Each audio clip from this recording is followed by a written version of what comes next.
All right. I'm here with Debra Granik, director of Stray Dog. Thank you for coming on with me today. Thank you. So, just kind of to start us off, what drew you to Ron initially? I remember you had talked about that you mentioned him or that you had met him on Winter's Bone. Mm-hmm.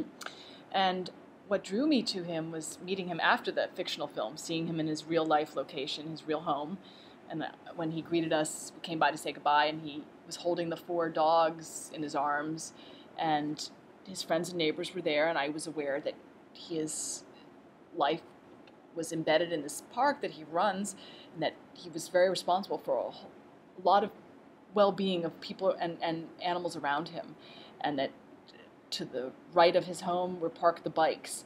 And so it was clear to me that not only was there a big fabric of life, like texture and things going on, but there were themes there, because I was wondering about what it meant to him to be a biker, like what that identity was, and what that brought up in his life, what it served, what attracted him.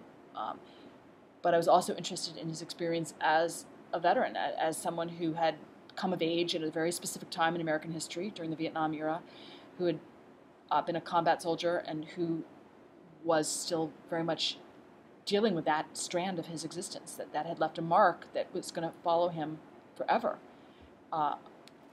both psychologically, emotionally, physically. And because we were simultaneously still engaged in combat, and we had incoming, returning veterans coming home, it still felt all of a sudden very, very relevant and very alive again to know what an older soldier thinks, and to know what, especially when the headlines about PTSD fade, to understand that we're going to have a generation of people who will have had their lives changed, and we need to know something about it. So it was a circuitous path to sort of finding out a really large array about what it's like to live in America in the right here, right now, and in the heartland. So that's what that's what attracted me. And so, as a documentarian, you obviously have to craft a story and twist it into a narrative of sorts. How responsible do you feel documentarians are for telling the whole truth and nothing but? Because I know there's been a lot of discussion recently about, some documentaries twisting the truth in some way or another. Yeah, I think the truth telling is so relative and contingent. And documentaries have never told. Well, let me say, there's a very big difference between journalistic documentaries and narrative documentaries or observational documentaries. In a attempt to solve a crime, many documentaries attempt to solve a crime or look into a crime or look into exoneration, or in that kind of documentary, you don't want your documentary filmmaker to be not telling you almost everything that their research has churned up that's relevant, that you need to know, and you don't want them to lie by omission. Certain documentaries, our expectation of what we're trying to learn from it guides us to wanting replete as much truth as that person can actually churn up, even though truth is relative. Yeah.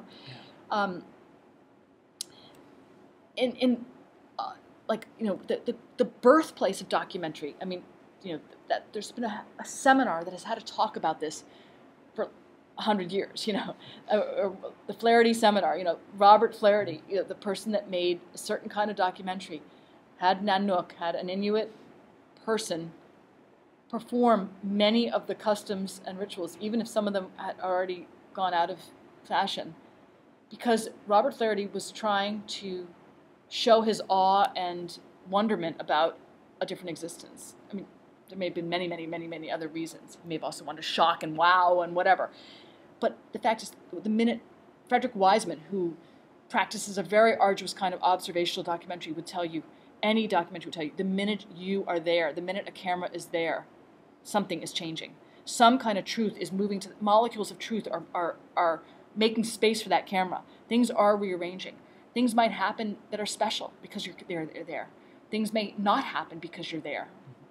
So all this is just such a huge question, but it's philosophically fascinating. People spend semesters of college and books on this, right? Because the idea, of how hard it would be to really ever display that the truth is contingent. It's always moving. It's always slipping away and moving around. And new truths are being kind of born as you talk, Yeah. But in terms of, I don't have an orthodoxy. I would never say to anybody that everything in this film, is just how it happened. I asked when I missed something, I would say, is it possible to do that again? Yeah. Or I would be very careful to pick things that he does every day, so I can film them many, many times. So if I didn't get it good on one day, the next day, if he shaved or put on suspenders or whatever, or put on his leather or went riding, I would get it then. Yeah. So that's, or I'm just trying to think.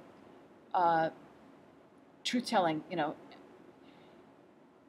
It's a loaded question. Yeah, it's a loaded question, and it's like, I could have been there. I could have been there when Bobby pulled his tooth, or I could have missed that. Yeah. And heard about it, and I could have said, "Oh my God! Well, if you ever pull another tooth, can you let us know?" And Bobby probably would have said, "Okay, whatever. That's a weird request, but Yeah.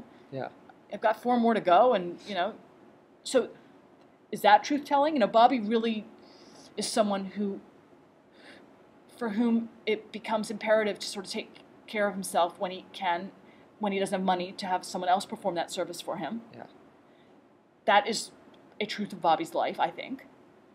Absolutely. So, but the fact is, if I had said, the next time you do it, let me film it, is that truth telling? Or is that, so it gets really nebulous. Yeah.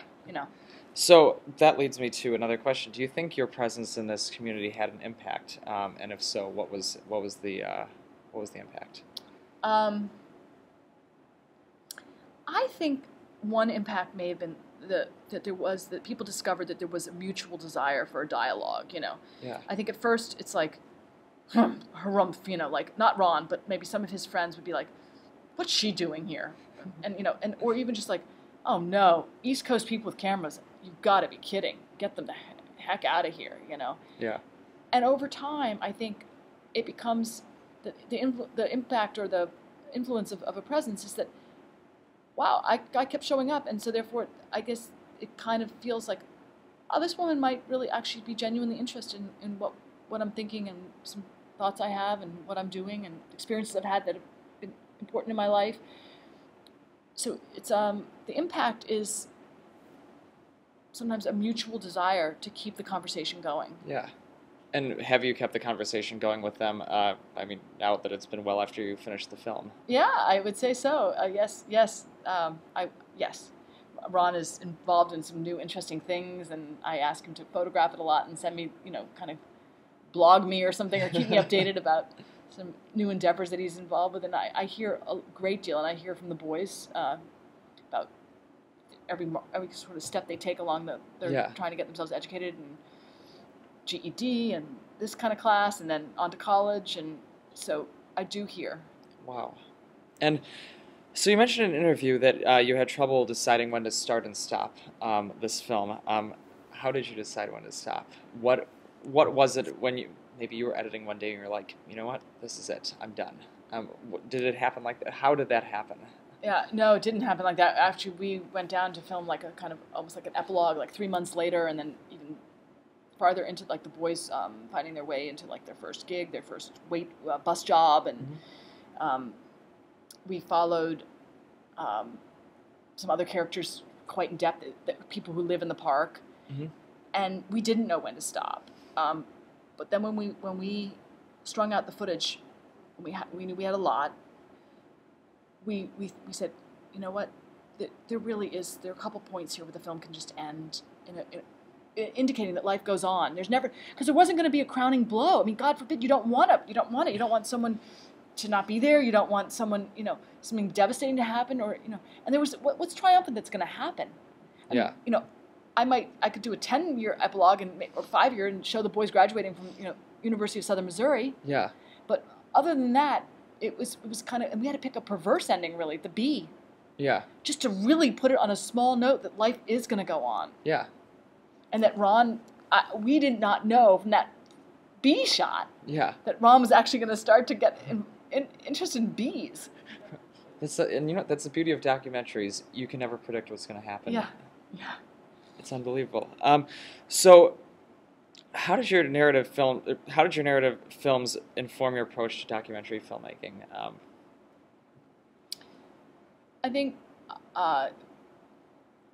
you know, from casting films and looking at actors, when I see just like 12 amazing people who are also characters in their own right because of their idiosyncrasies and their way of speech, when they're just standing there, I'm like, oh my God, no one could have cast this film better. This is, and here they are. They're just here living, you know. Yeah. It's like, so I think maybe the narrative is the appreciation. Like when you have a moment of a cast of real life people, you're like, wow, these are people I would cast in a narrative.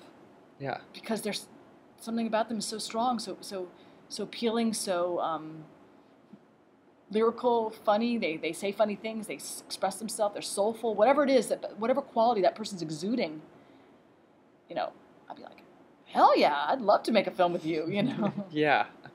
And so what is next for you? Are you thinking of doing another narrative, another documentary? What's next? One of each. One of each. Yeah. Yeah, I think that we're going to try to keep going that way because they really inform us in either direction. It's hard sometimes because the documentary can take over, and then when you do a narrative, you can't do the documentary at all. You have to kind of really put it aside. And so we're trying to learn how to make that work on the sort of timing and delegation of work and responsibility, and how to make our team able to adept at doing that. And the documentary, if you can talk about it, what is it going to be about? About rebuilding life after incarceration. Really? Yes, about what it takes to, once you've got this mark of Cain, and, you know, can you re-enter American society? We created a caste of untouchables. You know, by doing mass incarceration, we created this criminal class, this untouchable pariah class. And the question that hangs in the air is, are we going to back off that? Are we going to allow that demographic, that cohort of people to re-enter? Yeah. You know, specifically people that are serving time for drug crimes. It's nonviolent drug crimes. It's interesting looking at your couple of films that you've made thus far. They all deal with people who live really, really hard lives, and really, you know, very complicated lives. It's interesting. Yeah. What draws you to these? What draws you to these people? I don't know if it's purposeful that you do this, or if it's just what you're just naturally drawn to. But I'm drawn to the enigma of when life is not easy. People's coping strategies. I'm compelled by the way people figure out how to survive, and then it usually wins my heart or affects me very deeply when I see how hard that can be, but the resources that people use or bring to it, whether it be their humor or their yearnings. You know, what I am interested in survival strategies. Yeah.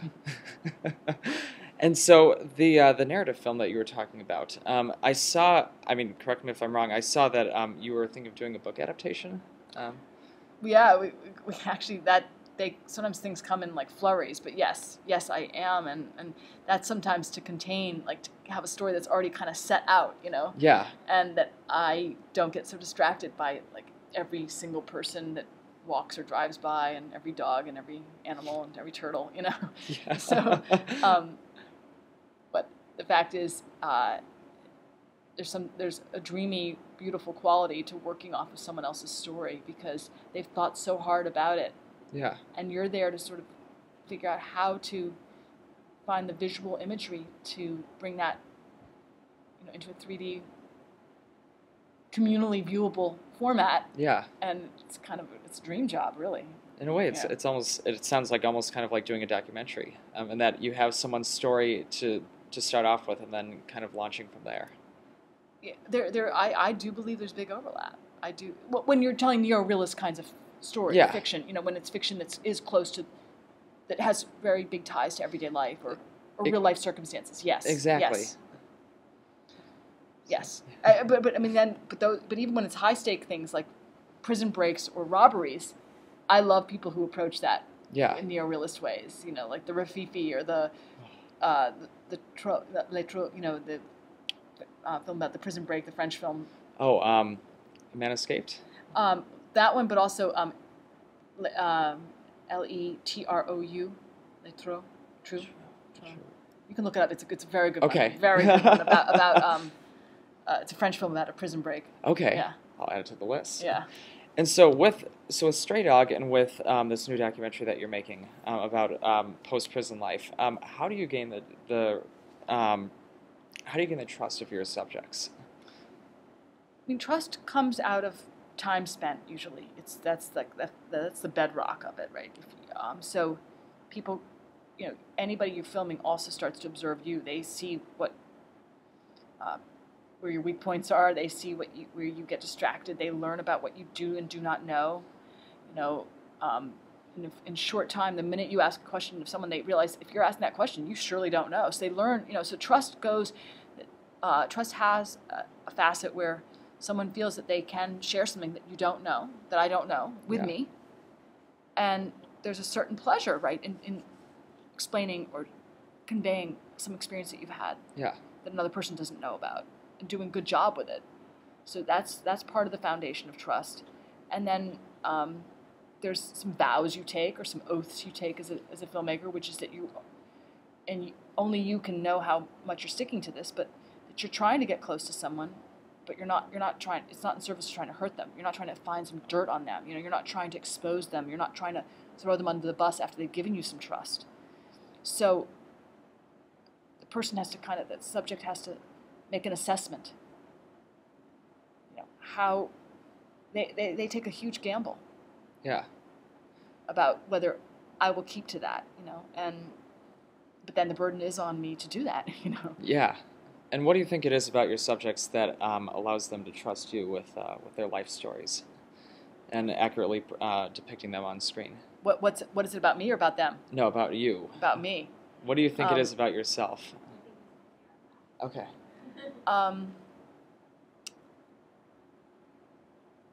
That's a great question. It'd be really interesting to ask them. I think maybe that goes back to showing up again. If you show up when you say you are and you really stick to it, I think they realize that your interest is very genuine, and that you're willing to put a lot of time into it as well. And I think that's not lost on a person that you're engaging in a dialogue with or a film dialogue with. Yeah. Wonderful. Well, Debra, thank you so much for speaking with me today. I really appreciate it. Thank you. I appreciate it.